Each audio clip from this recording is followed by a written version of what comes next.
નમસ્કાર મિત્રો, જય હિન્દ। હું છું ડીની ચૌધરી અને ફરી એકવાર આપ સર્વેનું સ્વાગત છે આપ સૌની સહિયારી યુટ્યુબ ચેનલ ડીઆર ગુજરાતીમાં। તો મિત્રો, આ વિડીયોની અંદર આપણે ખાસ વાત કરીશું આંગણવાડી કાર્યકર અને તેડાગર માટે નવી ભરતી ક્યારે કરવામાં આવશે એ સૌનો પ્રશ્ન છે। ઘણી બધી બહેનો દ્વારા કોમેન્ટ અને મેસેજ દ્વારા પણ પૂછવામાં આવ્યું હતું। તો મિત્રો, ભરતી આવવાની અંદર હજુ થોડો સમય લાગશે, પરંતુ એના પહેલા આપણે ખાસ અગત્યનું કે આંગણવાડી અને કાર્યકર અને તેડાગર માટે જો તમારે ફોર્મ ભરવું હોય તો તમારી પાસે કઈ લાયકાત હોવી જોઈએ, સાથે સાથે મેરિટની ગણતરી કેવી રીતે કરવામાં આવશે, એના સિવાય પગાર ધોરણ કેટલું આપે છે, વય મર્યાદા કેટલી હોય છે, અને એ સૌથી અગત્યનું છે કે કાર્યકર અને તેડાગરની અંદર ખાસ આંગણવાડીની અંદર કયા કયા કામ કરવાના હોય અને અન્ય તમામ માહિતી તમને આ એક જ વિડીયોની અંદર આપણે આપીશું। તો ભરતી આવશે એટલે તમને ચોક્કસ કામે લાગશે। અત્યારે ભરતી આવી નથી, પરંતુ આગામી સમયની અંદર ચોક્કસ ભરતી તો આવવાની જ છે। તો આ વિડીયો ખાસ અગત્યનો છે, તો છેલ્લે સુધી જોતી રહેજો। ચેનલ પર નવા હોય તો તમામ બહેનોને વિનંતી સબસ્ક્રાઇબ કરી દો, એટલે ભરતી આવે એટલે તમને ચોક્કસ અપડેટ મળી જશે। તો ચાલો વિડીયો શરૂ કરીએ। તો આ વિડીયો જે છે, આ જે આંગણવાડીના ઓફિશિયલ પરિપત્ર છે એના આધારે બનાવેલો વિડીયો છે। આંગણવાડી કાર્યકર અને તેડાગર પસંદગી, ફરજો અને શિસ્ત પ્રક્રિયા માટેની માર્ગદર્શિકા મહિલા અને બાળ વિકાસ વિભાગ ગુજરાત સરકાર ICDS દ્વારા આ જે ઓફિશિયલ માહિતી છે, તો એની અંદર સૌથી પહેલા વાત કરવામાં આવે તો રાષ્ટ્રીય પોષણ અભિયાન અને ICDS પોષણ, આરોગ્ય અને શિક્ષણ। રાષ્ટ્રીય પોષણ અભિયાન અને ICDS ના મુખ્ય ઉદ્દેશો શું છે? તો કુપોષણ મુક્ત ગુજરાત અને પૂર્વ પ્રાથમિક શિક્ષણનું સુદૃઢીકરણ કરવું। પારદર્શિકતાની વાત કરવામાં આવે તો HRMS દ્વારા સંપૂર્ણ ઓનલાઈન પારદર્શક ભરતી થતી હોય છે। માતા અને બાળ મૃત્યુ દરમાં ઘટાડો અને કિશોરીઓનું સશક્તિકરણનો ઉદ્દેશ્ય છે। પસંદગી માટેની સામાન્ય પાત્રતાની વાત કરવામાં આવે તો ફક્ત મહિલા ઉમેદવાર આની અંદર ફોર્મ ભરી શકે છે। આ માનદ સેવા માટે માત્ર મહિલાઓ જ અરજી કરી શકશે। નાગરિકત્વની વાત કરવામાં આવે તો ભારતીય નાગરિકત્વ હોવું જોઈએ। વય મર્યાદા, અરજી કરવાની છેલ્લી તારીખે તમારા 18 વર્ષ પૂર્ણ અને 33 વર્ષથી વધુ ના હોવા જોઈએ। સ્થાનિક રહેવાસીની વાત કરવામાં આવે તો જે તે આંગણવાડી કેન્દ્ર વિસ્તારના સ્થાનિક રહેવાસી હોવા ફરજિયાત। મામલતદાર શ્રીનો પ્રમાણપત્ર પણ આની અંદર જરૂર પડે છે। હવે અગત્યની શૈક્ષણિક લાયકાતની વાત કરવામાં આવે તો આંગણવાડી કાર્યકરની અંદર જો ધોરણ 12 પાસ અથવા તો 10 પછી તમે 2 વર્ષ ડિપ્લોમાનો કોર્સ કરેલ હોવો જોઈએ, અને તેડાગરની અંદર માત્ર ને માત્ર ધોરણ 10 પાસ કરેલ હોય તો પણ તમે ફોર્મ ભરી શકશો।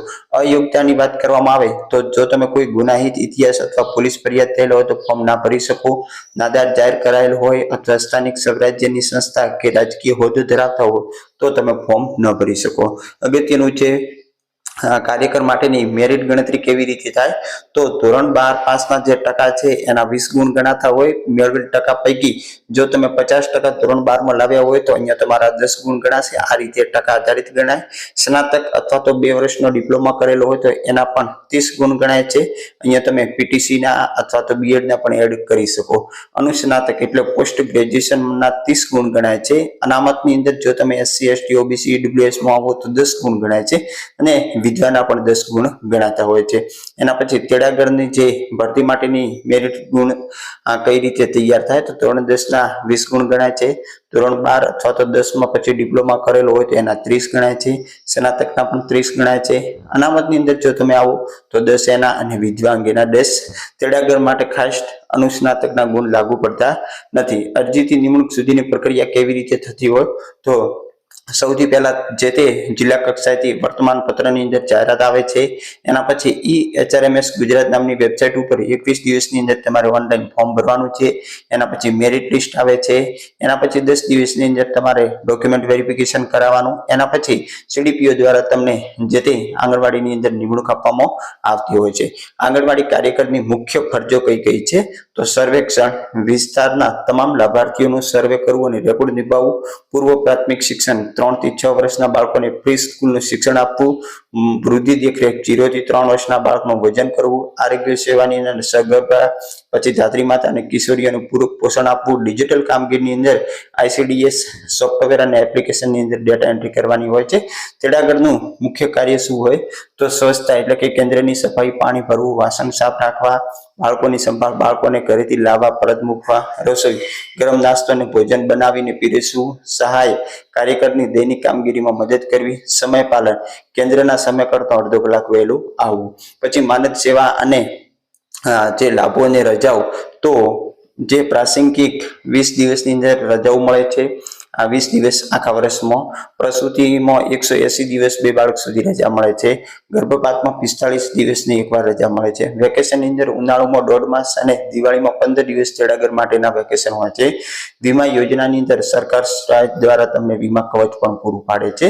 શિસ્ત અને આચાર સંહિતાની વાત કરવામાં આવે તો રાજકીય પ્રવૃત્તિમાં ચૂંટણી પ્રચાર કે રાજ્ય પક્ષમાં ભાગ લેવા પર તમારો પ્રતિબંધ, વર્તણૂક લાભાર્થી સાથે નમ્ર અને પ્રેમભર્યું વર્તન, સંપત્તિનો ઉપયોગ તો કેન્દ્રના સાધનોનો અંગત ઉપયોગ કરવો નહીં, ગેરહાજરી પરવાનગી વગર મુખ્ય મથક છોડવું નહીં.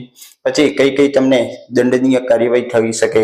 જો તમે સમયસર કેન્દ્ર ન ખોલો તો પ્રથમ વખત તમને લેખિત નોટિસ આપે, બીજા દિવસે તમને અડધા દિવસનું વેતન કાપશે, 50% કરતા ઓછી હાજરી હોય તો પ્રથમ વખતમાં તમને નોટિસ આપશે અને બીજી વખત અડધા દિવસનો માનદ વેતનનો કાપ, દિવાલો પર માહિતી ન હોય તો લેખિત નોટિસ આપશે અને બીજી વખત અડધા દિવસનો માનદ વેતન કાપ. દંડનીય કાર્યવાહી એટલે કે ગંભીર બેદરકારી હોય, જેમ કે રાશનના જથ્થામાં 20 થી 50% ઘટ આવે તો પ્રથમ વખત તમારો 75% માનદ વેતન કાપશે અને બીજી વખત સેવા સમાપ્તિની નોટિસ પણ આપી શકે છે અને કાપ પણ મૂકી શકે.